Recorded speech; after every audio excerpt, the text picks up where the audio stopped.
Hey everyone, Happy New Year, and we want to say Happy New Year and welcome to the very first Radiotopia Presents of 2024. It's a series that we are truly excited about. It's called Shocking, Heartbreaking, Transformative. Now, this is from documentarian Jess Shane, who put out an open call on Craigslist and then worked with 4 strangers to explore the standard rules that documentarians and journalists use to tell their subject stories. So the series gets into all sorts of questions about what happens when people's real lives are collected, edited, and consumed. The show pulls back the curtain on what goes on behind the scenes of your favorite nonfiction shows. And then it turns in on itself and some really interesting twists and turns along the way in the making of the show. I've gotten to know Jess a little bit over the making of this show. Every time I chat with her, there's a new wrinkle to this story. It is really incredible. So go check out the new Radiotopia Presents series, Shocking, Heartbreaking, Transformative. It is out now on your favorite podcast platform.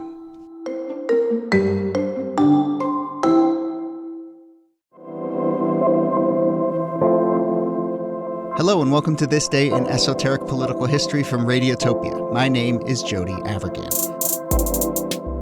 This day, April 9th, 1913, the Constitution gets its 17th Amendment. The amendment was ratified on April 8th, and it signaled a big change for how we get our senators. They were previously appointed by state legislatures. The 17th Amendment made it so that each state's senators would be elected directly by the people of that state. A push towards more direct democracy, but as always, one with some unforeseen ripple effects. To discuss it all, we're joined, as always, by Nicole Hemmer of Columbia. Hello, Nikki. Hey, Jody. And our first ever special guest is here. He will be with us for the next few episodes. Jamelle Bouie, columnist for the New York Times and serial reviewer for Serious Eats. I think those are the 2 most important things on your resume, right, Jamelle? Yeah, pretty much. That covers it all. Okay, good. Everything you need to know. So I was thinking we could spend some time just ranking all of the amendments 1 through 27 and seeing, where things... No, we don't have time for that. But I will start there, Jamelle. Where does the 17th stand in the consciousness? We could use that old podcast framing of overrated, underrated, or properly rated. I'd say it's underrated. It's not an amendment very many people think about. I'm sure if you ask people which amendment allowed for direct election of senators, very few would actually have an answer. But it is an amendment that sort of fundamentally transformed the relationship of the Senate to the rest of the federal system. It basically changed the framework that the framers devised in 1787 in a really major way.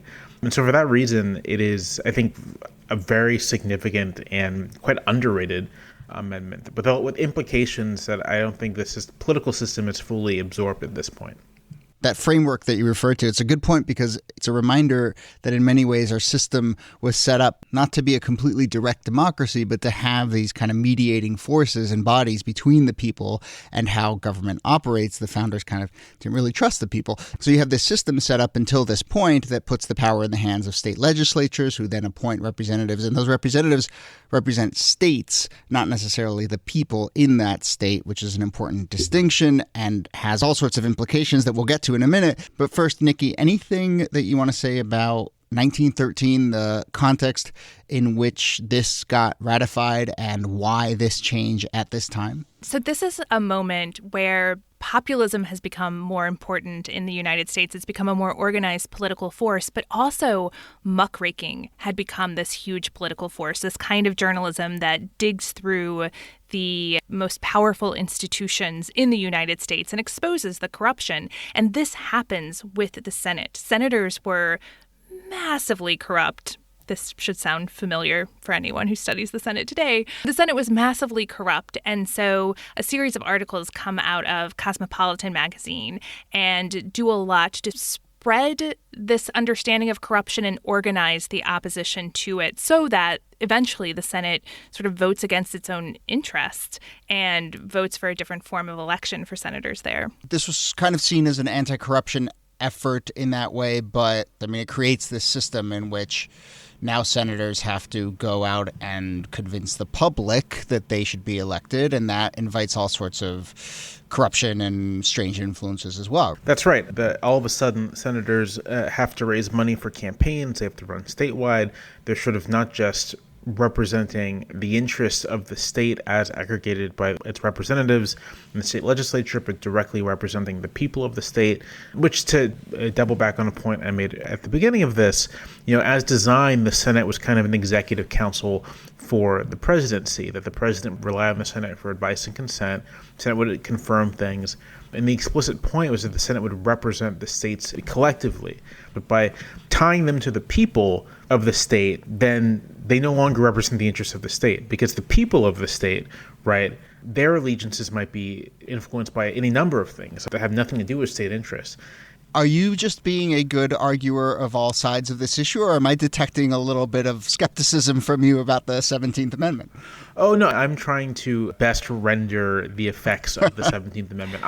My own view is that directly electing senators was the right choice, just because state houses aren't nearly as immune to corruption and ill influence as the framers might have imagined. And I think since one of the implications of the amendment is that states no longer have this direct voice in the federal government, I think that should lead us to reflect on other aspects of the system which purport to be about the representation of states, but in the present, and for some time, really are workarounds for representing the individuals of the country. So that's a long way of saying, I think if you think the 17th Amendment is a good idea, you probably shouldn't think the Electoral College is a good idea. The Electoral College and direct election of senators are in tension with each other. Nikki, you want to jump in on that? Because I know there have been some rethinking of not just this specific amendment, but in general, it feels like we're living in a moment where people are starting to question some of the basic mechanics of our democracy. Well, that's right. And the 17th Amendment, if we go back to 1913, was seen as this pro-democracy amendment, right? The people were going to have a say in who their senators were. And democracy comes with all sorts of caveats. And in this case, a really big one, which that the 17th Amendment, like the 19th Amendment, doesn't come around and open up the ballot until Black Southerners have been functionally disenfranchised through Jim Crow laws. But I think over time, as Jim Crow has been knocked down, as the vote has been made more open, the 17th Amendment does represent this voice of the people in the selection of senators. And more recently, people have been thinking, as Jamelle was talking about, can we make this a more open system by doing away with the Electoral College so there is more direct democracy? At the same time, there have been people, particularly in conservative and Republican circles, who have said, wait a second, maybe this democracy thing has gotten a little out of hand and we should maybe repeal the 17th Amendment and go back to having the states choose, which would give a big boost to Republicans who, until recently, controlled quite a few state houses. Jamelle, do you see us at all in an era where certainly the conversation is coming up, but do you see any actual changes to these big things that we've been discussing here coming in the next 5, 10, 15 years? I don't see us going back on the 17th Amendment. It's just too baked in. The expectation that you vote directly for your senator is just too much of a given. And it's for that reason that the broad expectation in this country that when you elect someone, you're voting directly to elect that person and not electing them through some sort of mediating institution. That's the reason why I imagine the Electoral College will eventually go away, especially if we continue to get elections in which presidents are selected through these constitutional means and not by the majority of people actually voting for them. If the frequency of that increases over the next 10 years, and I expect calls for abolishing the Electoral College to increase, or if this November or in 4 years, if Democrats win Texas, then the Electoral College will go away immediately. I mean, it's really that straightforward. Republicans will, fair enough. In that situation, the Republican Party will no longer be able to win presidential elections, and they'll quickly devise a set of principles for why you got to get rid of the Electoral College, which I would welcome. Yeah, I think that the big challenge is that getting enough people on the same page for any sort of amendment to the Constitution just seems so impossible at the moment because it requires supermajorities in the Senate and then 3/4 of the states have to ratify it. It's really hard to imagine this happening, but it's kind of nice to revisit this period in the 19-teens when actually there was a lot of support for a lot of different constitutional amendments, and that idea of amending the Constitution and finding that kind of consensus, it could be possible again in the future. It's kind of a nice dream to keep alive. Well, I mean, I think we will be visiting that era, the Gilded Age, the Progressive Era, a lot throughout this series. So yes, definitely some lessons from there. Okay, Jamelle Bouie and Nicole Hemmer, thanks for doing this. Thanks, Jody. Thank you. This Day in Esoteric Political History is a proud member of Radiotopia from PRX. You can find lots more about the show, including how to suggest topics, at thisdaypod.com. Now, this is when I ask you to help spread the word about the show. Tell someone, or seriously leave a rating or review. Those ratings and reviews mean better rankings, and those rankings matter because they increase our visibility, which means more people discover the show. So ratings and reviews really do help. Our researcher and producer is Jacob Feldman. Jamelle and Nikki will be back next episode when we discuss one of those events that shook the country to its core, seemed to change everything at once, the assassination of Abraham Lincoln. And there are some things about this that you may not have known. That's next time. My name is Jody Avirgan. Thanks again for listening, and we'll see you soon.